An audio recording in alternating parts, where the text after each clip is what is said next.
Sadly, this case remains unsolved and in limbo. California City in California is located in Kern County, about 65 miles from Death Valley. With a population of around 15,000 people, California City has a crime rate which is about 8% higher than the national average. Like many other cities across the U.S., drug use has played a role in some of the rising crime rates. Also, like many cities across the U.S., California City has been hit hard by a lack of money and resources, and this has directly affected the police and fire departments there. The result has been a feeling among area residents that they may not be as safe or protected as they would like to be. The police department was recently hit hard by 11 officers fleeing to take jobs with other departments.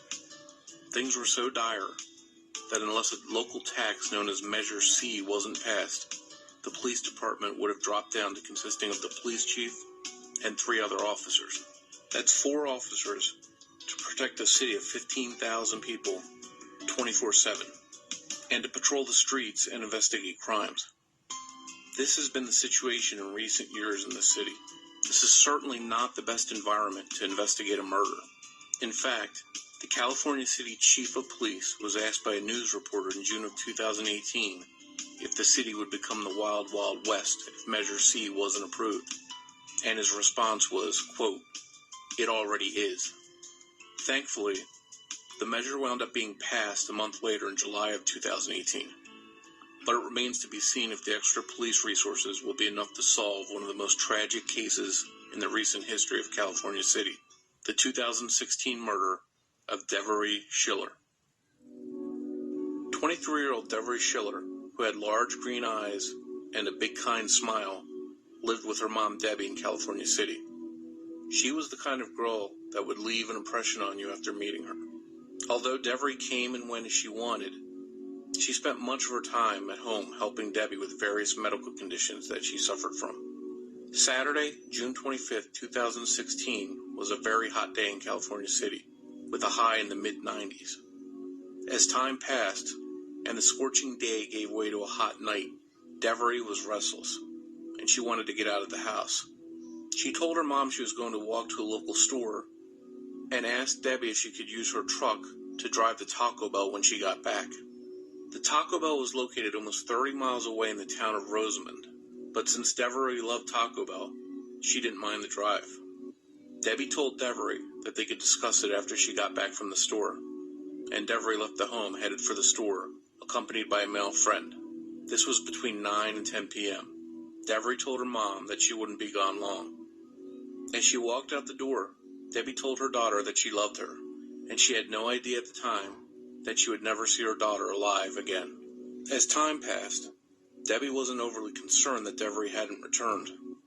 After all, her daughter was an adult, and Debbie was used to her daughter heading out for stretches of time. Debbie didn't worry too much about her daughter being out at night, because she considered her daughter to be what she called a badass. It was the next day, Sunday, when Debbie finally started to get worried that Deverrie hadn't returned, and it was about noon when her concern turned to outright panic. Deverie's grandmother sent a text to Debbie, letting her know that a body had been found in the park, across the street from Debbie's house. Worried by the news, Debbie immediately began texting Deverrie, but got no response.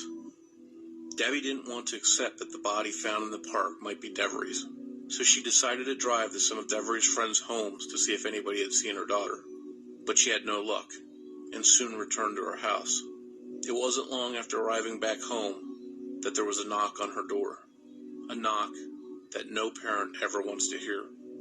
The police were at Debbie's front door, and they were there to inform Debbie that the body found in the park was indeed Deverie's. The devastating news immediately sent Debbie into shock. Some young boys playing near the park had discovered Deverie's body lying in a dirt alleyway that ran between 2 fenced-in areas along the edge of the park. One of the boys raced home to tell a family member about what they had found, and the family member accompanied the child back to the crime scene. This person then called police to alert them about the body, and waited for police to arrive at the scene. While waiting, the caller did the unthinkable, and snapped 1 or more photos of Deverie's body. Police arrived on the scene, and determined that the body was that of Deverrie Schiller. Later, the cause of death would be determined to be strangulation. Not many details were disclosed by police about the murder or what clues, if any, they have. In fact, it took investigators several months to fully interview the male friend, who was the last person known to be with Deverrie. It's not known if the friend is considered a person of interest. Sadly, it wasn't long before the photos of Deverie's body wound up making their way onto local social media, and Debbie, still grieving over Deverie's murder, stumbled upon the image. As if the knowledge of what happened to Deverrie wasn't bad enough, Debbie now knows what it actually looked like. Fortunately, the photos were removed from social media, but the damage was done.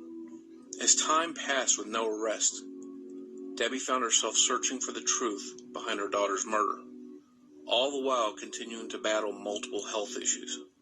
But that didn't stop the heartbroken mother. She thought of new ways to bring attention to the case. She had a friend lay in the spot where Deverie's body was found to simulate the crime scene. In 2018, Debbie was inspired for her next idea to bring attention to the case by the movie 3 Billboards Outside of Ebbing, Missouri. In the movie, an angry and grieving